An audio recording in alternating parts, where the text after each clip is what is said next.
Hi, everyone. This is William Chang here to talk about our very first SPHS Science Bowl tournament. I'm glad that everyone had some interest in attending this new competition.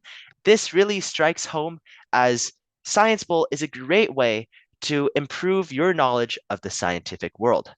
So without any further ado, let's jump right into the basics of Science Bowl and what you need to know for our tournament. Some of you already know the basic format of Science Bowl when you signed up to attend the competition through our registration form. But let's go over the basics of Science Bowl in a more detailed manner. First of all, let it be known that Science Bowl is a Jeopardy-style team competition.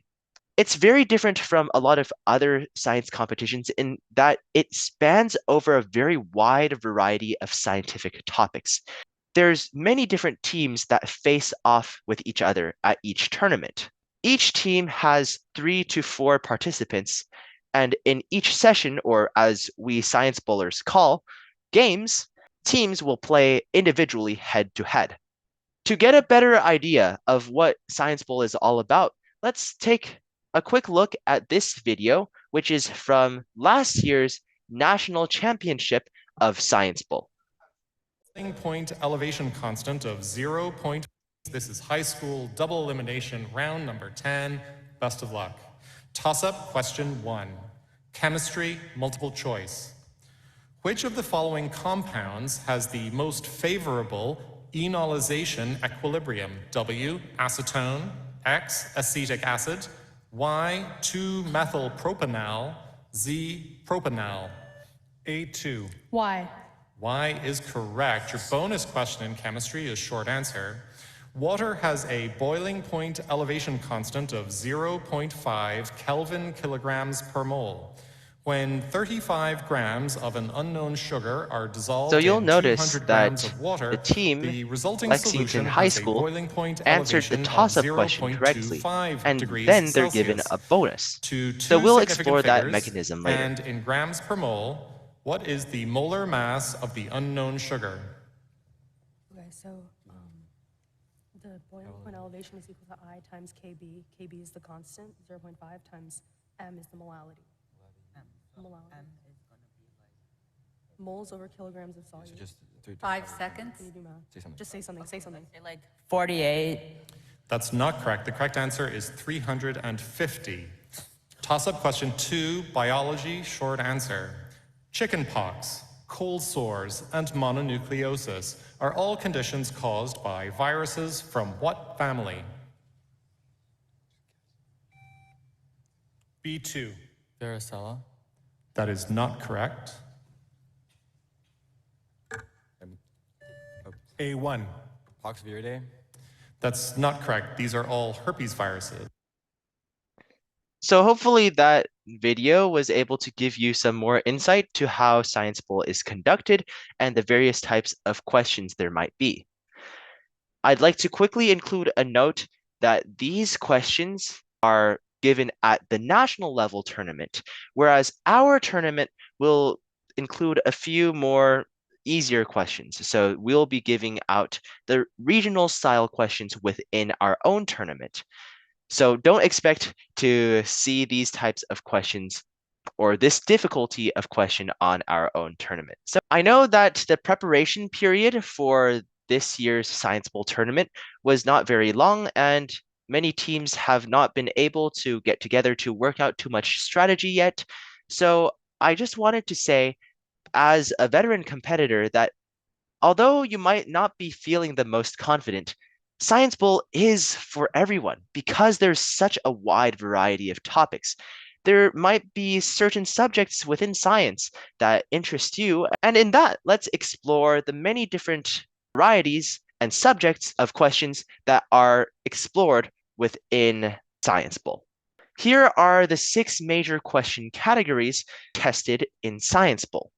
There's biology, chemistry, physics, earth and space, math, and energy. So as we said, it doesn't only encompass science specifically, but also includes the larger fields of STEM. So if you're interested in anything from biomolecules to next generation wind power, Science Bowl is for you. This is also a good reason why you should try to communicate with your team, try to hash out who's going to be specializing in what categories, because in formal teams, what often happens is that these major categories are split amongst team members. For example, someone on this year's team was our astronomy specialist, and I was this year's biology specialist. Sometimes assigning specialties to different people on the team is a good idea. The team has a greater chance of answering as many questions as possible. Okay, now that we know what Science Bowl covers, let's take a quick look at the basics of the tournament mechanism. In each round, or what we call game, there are two 8-minute halves. Each game takes about 18 minutes. And that is because there's a small break in between the two 8-minute halves. In formal competitions and tournaments, it would be limited to 2 minutes, but we don't need to be as strict about it since we're just hosting a school tournament. But keep in mind that each game will be around 18 minutes in length. You'll also have a panel of moderators and judges who will be helping to run the competition as a whole. It's also good to know that within Science Bowl, there's two types of questions as well as two forms of questions. Let's first explore the two types of questions. There's toss-up questions and bonus questions. Just as you might recall from watching the previous video, the toss-up question is most similar to Jeopardy style. So if you picture Jeopardy, the contestants have their hands on the buzzers, and once the question is read and they know the answer, they'll buzz in and give the answer to the moderator. In the toss-up question, both teams have 5 seconds to buzz in, and toss-up questions are given to anybody on either team to answer. As long as you know the answer to a question, you're able to buzz in and give your answer. If you get the toss-up question correct, your team will also have the opportunity to answer a bonus question. The bonus question is slightly more complicated, and it's also a longer question. They give you 20 seconds to answer this question, and there's also some differences of how you can answer toss-up questions to how you can answer bonus questions. But we'll be exploring that in more detail later. The two forms of questions are multiple choice and short answer questions. Multiple choice questions are a little different from what you'd usually see on another academic competition. For example, in Science Bowl multiple choice answer choices, we use W, X, Y, and Z instead of A, B, C, and D. Partially, the reason is because A, B, C, and D sound way too similar. W, X, Y, and Z are easier to differentiate. An important thing to know about multiple choice questions is that the answer must be given as one of these letters or exactly as the moderator reads. If you're not answering with the letter, your answer needs to be word for word of that answer choice. For example, if I didn't really pay attention to the letters that corresponded to each answer choice, and I say my answer is mitochondria, my answer might be wrong because I did not say the mitochondria. Basically, in a multiple choice answering, you either want to answer by word for word wording of the answer choice or by the letter of the answer choice. It's also important to note that during the competition, you're not allowed to use any electronics or calculators. There are some tough math questions, but we'll leave that to your mental math and your problem-solving skills. Now let's introduce the arguably most fun part of Science Bowl as a whole, and those are the toss-up questions. Toss-up questions are the most competitive part of each game, and that is because everyone has a chance to answer. If you know the answer, you can buzz in, and if you are the first to buzz in, you will be called upon to give the answer. As we've stated before, teams have 5 seconds to buzz in, and after that, The moderators will move on to the next toss-up question. It's very important to know when you have buzzed in and you're about to begin your answer, you do not want to stall. You have to say your answer directly. So there's no saying my answer is, the answer is, because that can be counted as part of your answer. Also, it's important to know one major difference between toss-up questions and bonus questions is that there is absolutely no verbal communication between team members on toss-up questions. It's either you know it or you don't, and there is no verbal communication between members, no whispering in someone's ear of what the multiple choice or short answer question answer is on toss-ups. If you get the toss-up question correct, your team will be awarded 4 points and will be given the chance to answer the bonus question. But if you're not correct, there's no penalty for the wrong answer, and the other team is given 5 seconds to buzz in with their own answer. Moving on to bonus. Real reason why there's a lot of these toss-up questions is because these toss-up questions give you the chance to earn big on bonus, whereas toss-up questions give you 4 points if answered correctly. Bonus questions give you 10. In the bonus questions, teams have 20 seconds to answer the question. An important thing to note about the bonus question is that only captains can answer. So it's helpful if before the day of our competition, you all can decide within your teams who is going to be captain, because only the captain can answer the bonus question. However, don't panic. That doesn't mean that only the captain can know the answer to the bonus question. Within the 20 seconds that you are able to answer the bonus question, your team is allowed to discuss what you think the right answer is. During the bonus question, verbal communication is allowed. There will also be a verbal 5-second warning which will be given so that the team knows when they should answer the question.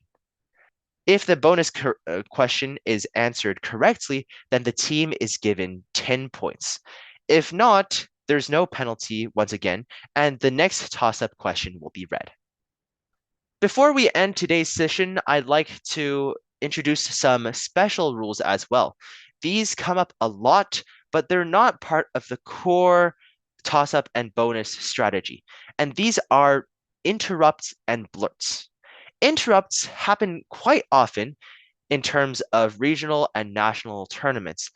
Interrupts occur when someone buzzes in and tries to answer the toss-up question while the toss-up question is still being read. The only downside about interrupts is that there's a gamble.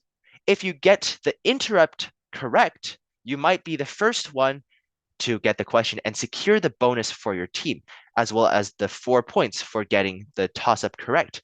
But if you are incorrect, then the other team will automatically gain 4 points for your interrupt. And not only that, they get the question read to them in the entirety, which gives them the opportunity to answer the question correctly, which gives them another 4 points. Worst case scenario, the other team answers the question correctly, and they're also given the bonus question.